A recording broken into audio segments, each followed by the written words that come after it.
Welcome to the Prepped and Polished podcast, the podcast that empowers you to take control of your education, featuring weekly interviews with influencers in the world of education, as well as tutoring tips, lessons, and updates.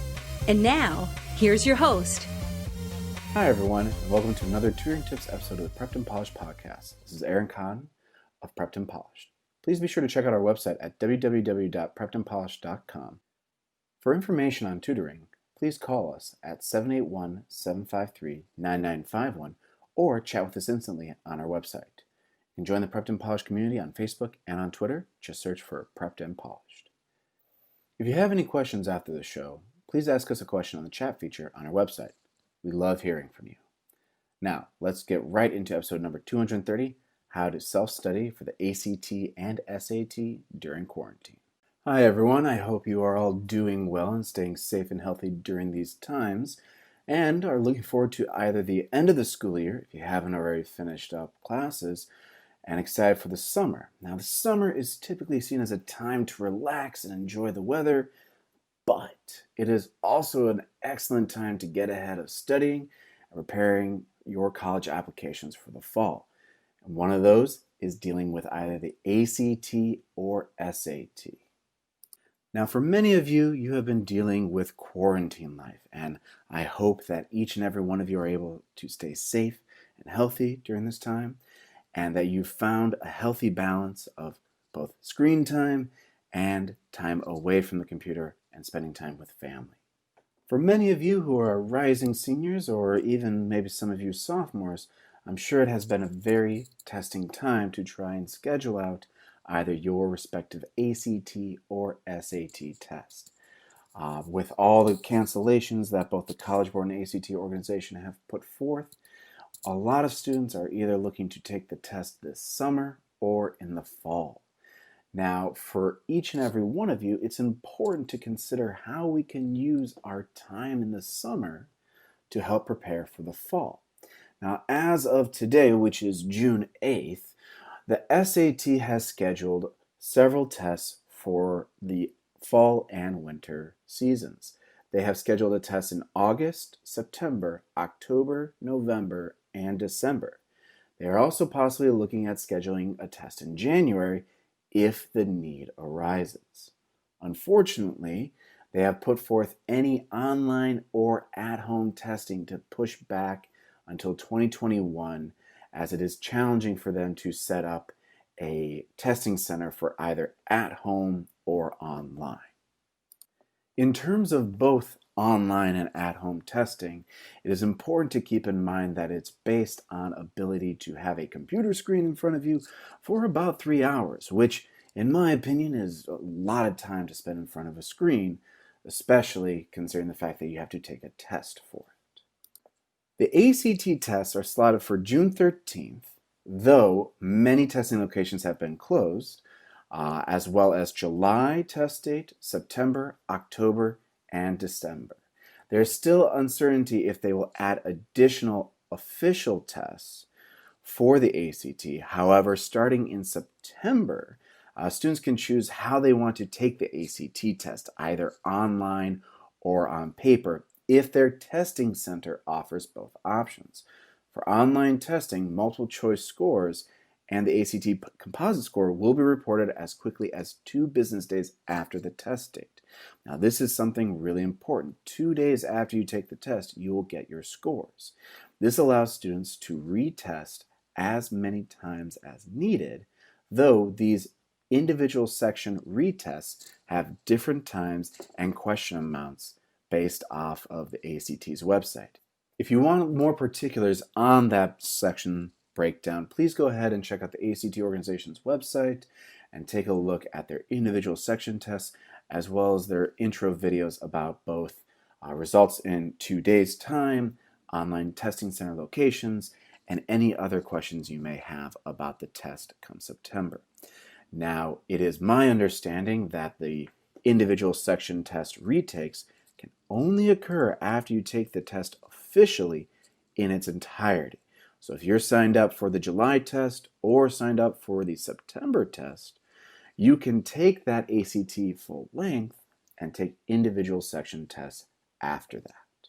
And if you have more questions about the specificity of both or either the ACT or SAT, please feel free to contact us either on our website or call us to get a little bit more information, and so that we can also pair you up with the right tutor to get you started for test prep for the summer for either ACT or SAT, or if you want to take both, we can help you with that. Now, how does one study during quarantine? I'm sure many of you have found it challenging to balance the homework load, the information that has been given to you by teachers, either through Zoom, Google Hangouts, Skype, or Blackboard websites. It's tough to find the right balance of studying and preparing for classes when they're online. If you are studying preparing for either the ACT or SAT this summer, it is just as important for you to be able to create a system and a plan for you to accurately and effectively study. Typically, what I recommend for many students is to try and create a study plan, a self-study practice with drills, practice problems, formulas, rules, and memorization techniques that you can do day to day and week to week. Typically, if we're looking at either the SAT or ACT, my first recommendation in terms of self-study is to develop and study the rules and or formulas associated with each section. There is a lot of content knowledge in both tests, so it's important to figure out what's the most effective way for you to study. Now, I'm a big believer on studying a little bit every single day. Typically, I recommend students study somewhere between 5 and 15 minutes a day, sometimes twice a day, during the summer. Now, for some of you, that also includes weekends. It's important to be able to make it a habitual part of your day-to-day study, because if you don't, it's going to be harder to remember this stuff if you try and cram it all in a weekend. Another important thing to keep in mind is self-reflection. You want to be able to review previous assignments, any tests, quizzes, or questions, and challenge yourself to re-explain the answers correctly. I always recommend checking with your tutor, sending him or her a copy of your reasons in either an email or if you're setting up an online session to check in with them at that point. It's also good for you to use official test prep guides from either the College Board or ACT organization. This allows you to get the closest and most accurate feel for the test based off the companies who actually develop the test. Once we've established a strong sense of understanding and ability, the next part is to practice. So practice tests are an essential part of any kind of test prep process. If you're looking at the ACT or SAT, I'd recommend go to their respective websites to understand how much time is allotted for each section of the test so that you can self-proctor or have a parent or a guardian or friend proctor you during this time.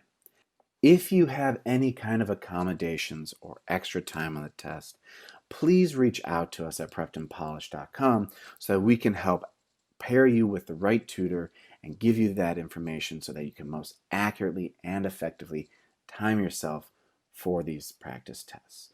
Now, if you are trying to proctor yourself, I would recommend getting a quiet space, having a clock nearby, calculator, pencils, water, maybe a snack. Actually, I highly recommend a snack in case you get hungry. And try and not use your phone for your timing, or put your phone on silent, or, novel idea, turn off your phone. So that way you're not distracted. If someone is proctoring you, please make sure that they're aware of the guidelines, the timing, and if you are asking them at what time you're currently at, they're able to do that so that you are able to work on your time management skills. Now, in terms of the particulars for each section of the test, whether it be the reading, the writing language, or the English section, the math section for either the ACT or SAT, or the science section for the ACT, I would recommend taking a look at some of our previous podcasts that go into a little bit more detail about certain math strategies, approaches for reading comprehension, and developing your reasoning for the writing, language, and English sections. However, I also highly recommend that you reach out to us to pair you up with a tutor so that we can get you the specific help that you need, whether it is something to do in general about time management skills or if it's specifically about a certain question type. All that being said, if we're looking at broad practice and strategies that you can work on for each section of the test, I would recommend starting with reading. Two things that I always tell students that are key are annotation and context. Annotation, you need to develop different ways to mark up the passage so that you can understand different aspects of the passage. Whether underlining means one thing and circling means another, while starring indicates a specific line reference, you want to develop the format that works best for you. Also, practice reviewing the importance of each sentence. Build that into the importance of each paragraph to then build that into the importance of each passage. In terms of context, context I always say is key to understanding what the question, and sometimes more importantly, what the answer is saying and where it's coming from. Ask yourself, where does the question come up in the passage? And what is being discussed in that section as a whole, not just the underlying portion. That will help you to understand why certain answers are coming in and why the correct answer is what it is. For the writing and language or the English sections of either the SAT or ACT respectively, there are several different things that you can do. First of all is review and memorize your punctuation and grammar rules.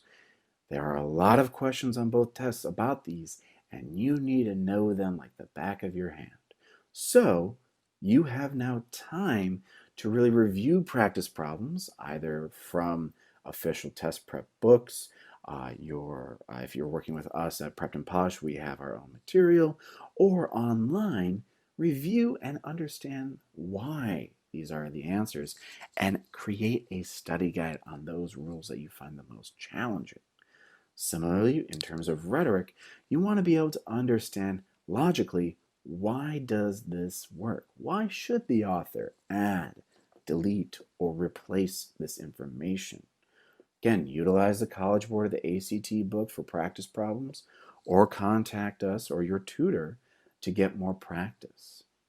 Something that might be helpful, especially during this time over the summer, is free writing or working on writing prompts.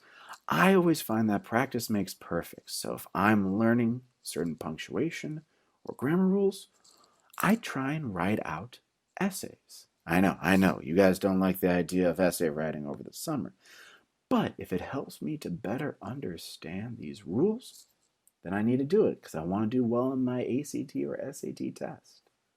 And as I mentioned before, please ask your tutor for practice problems for either ACT or SAT tests. They are there to help you, whether it be for the entire test or subject specific.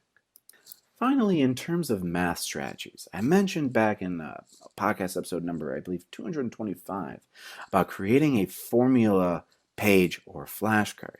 I would highly recommend reviewing that podcast to get a little bit more particulars, but add into that material as you're reviewing, as you're studying. Maybe also take a look to see if you can find any programs for your calculator to help with certain high-end calculations, such as the quadratic formula, discriminant, or just dealing with certain volume and area formulas. Please reach out to Prepped and Polished or your tutor for more help on this. We are happy to assist in any way that we can. And of course, reach out to your tutor or us again for any more additional practice problems, including time practice, recommendations on specific study tactics, or approaches to the SAT or ACT question types on either test. I know and I recognize that the past few months have been challenging for many of you, and I want you all to know that we at Prepped and Polished are here to help you in any way that we can for over the summer test work, test prep, reviews, and practice so that we can help you attain your best results for both academic, test prep, and college access. Please feel free to let us know if there's anything that we can do to help you during this time, and please stay safe and stay healthy. This wraps up our show, episode number 230, How to Self-Study for the ACT and SAT During Quarantine. Please be on the lookout for our next episode, number 231. Thanks for joining us on the Prepped and Polished podcast. Now go out there and take control of your education. You've been listening to the Prepped and Polished podcast. For more information, check out preppedandpolished.com. Also, you can follow us on Facebook and Twitter. Thanks for listening. Class dismissed.